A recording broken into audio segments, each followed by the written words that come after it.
I'm just having a snack off some cheese, and I've got some chutney too. This is apple chutney that my nan made, and it is really good. It's 2 years old now, this one. I mean, it hasn't been open for 2 years, I've only recently opened it, but it's matured and it tastes lovely with a bit of cheese, so I'm having that for a snack right now.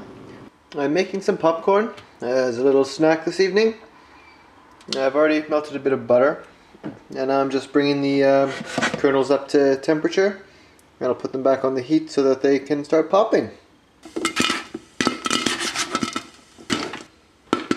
Morning guys, it's Tuesday. It's the second day, I guess, of my holiday today, although I finished on Saturday, but we were down in London. Yesterday I just had a big cleaning day. I wanted to get all of my jobs done in the house, so I had the rest of my time off to myself. And today, if yesterday was a cleaning day, today's like delivery day, because we've got lots of post that I've arranged to have dropped off today. So I've got Tesco's delivery coming, my pork delivery should be coming this morning, and Trevor's arranged to have some stuff dropped off too, but I don't know what that is. It might be birthday related. So yeah, that's the plan for today. So it's a little bit early. I've just washed my hair because I always worry about being in the shower when the delivery people come. So jumped in the shower early, and now I'm here to wait for my deliveries.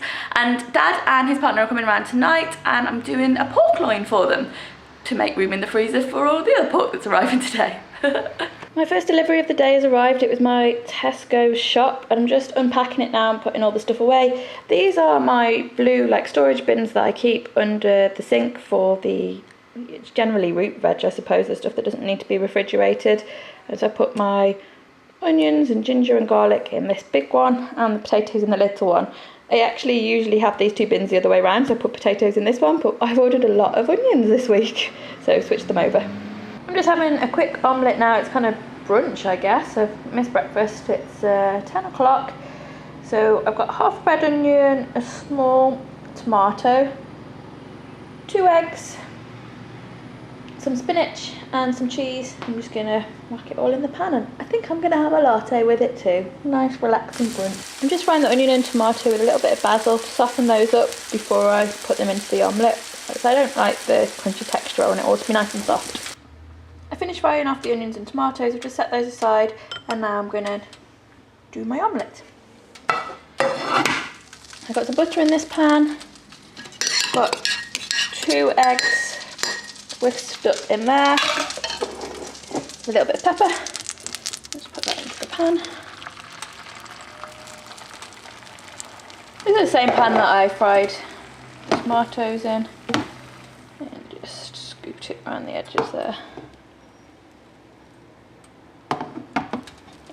Okay, so this is my omelette with the cheese and the other bits. Just going to put the spinach in, and then I'm going to flip it over. My big FebVlog omelette is ready. A little bit greasy. I may have used a bit too much butter. Looks good though. The pork delivery has arrived. It's a huge box. What I'm going to do is pop you onto the tripod so I can get my scissors in it and show you what exactly is in there. This is my second delivery that I've had since I've been an ambassador with British Pork, and with the first delivery they sent quite a lot of large joints, which was no good for just me and Trevor. It's just too much, so this time I requested a few things, and this is what they've sent. So there's pork and leek sausages, Cumberland pork sausages. It's all really well wrapped with these ice packs. That's not actually any meat though. Pig's liver. I actually requested this one especially because when we went to Jimmy's farm, I had a really nice pig's liver dish from his restaurant on the menu, and that's the first time I've had pig's liver, and it was really, really nice. So I'd like to be able to recreate that, so that's why I ordered that one. This is homemade pork and sage sausage meat. I've got lots of ideas for that one too. A packet of pork loin steaks, a packet of diced pork, a packet of unsmoked back bacon, some pork chops, and a big packet of ribs. So there's loads here. It's actually already frozen, which makes putting it in the freezer a bit difficult because I like to separate stuff out and make the packets even smaller, but I guess I can figure it out. I've just got to get the freezer organised. So this is all my pork now. It's all separated out. It is actually frozen, so it does mean that I can't split the packets, which, you know, like we would only really need 2 pork chops, so I could split that and it would do us twice. So never mind. I might be able to separate these because I could cut the tray, I think.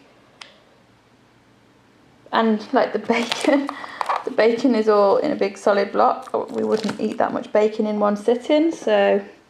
And the same with this huge thing of liver. I mean, I really wanted liver, but I don't think I'd eat all that in one go. So that just a bit of a pain. I mean, transporting meat, I suppose, is difficult. I don't know if it actually was frozen or if it's just there's so much ice in the box that it came in. This one is sausage meat. I'm just gonna stick it all in the freezer and we'll be having some big pork meals. It's 5 o'clock and I've got my pork in the oven. I've just chopped all my green beans. There's quite a lot of green beans, but I'm hoping to have some leftovers so I can have them for my lunch tomorrow. I've got some red onions, which I'm going to roast, and I'm going to roast the potatoes as well. And I'm going to do some sweet corn. The pork has just come out the oven. The crackling is so crispy. Let me show you. It's going to be good. So this is the pork and it's amazing. I've just chopped off a little bit of the end because I was wondering if it was ready to carve. It's so good. I hardly ever do a big pork joint like this just because I don't have that many leftover recipes for the pork and we just wouldn't eat a whole one. Oh my, it tastes really, really good. I'm so happy with it. I'm not as confident about the gravy, so I deglazed the pan with like a stock, just a vegetable stock cube. And I added some corn flour to it. It doesn't seem to be thickening. It seems a little bit fatty because there was quite a lot of fat that had come out of the meat, so maybe I should have taken that out, but I might be able to skim it off the top of the gravy still. I'm hoping that it's just going to simmer and reduce down a bit because at the moment it's still quite watery and it doesn't taste quite as amazing as I would like it to yet. Okay, it's time to attempt to carve this beast. I'm not the world's best carver, but I'm going to give it a go. I'm not sure whether to take the crackling off and then slice it. I don't know. I don't have an electric knife, so I don't think I'll be able to slice through the crackling. I could do some carving tips off somebody. Nobody's arrived yet. No need to panic. So our roast dinner is ready. I've managed to carve the pork, which was no mean feat. We've got roast potatoes, green beans, and sweet corn, roast onions, and the brandy sauce. I did finish the gravy, but I'm not sure what that one's going to be like. So say goodnight, guys, now, and see you tomorrow.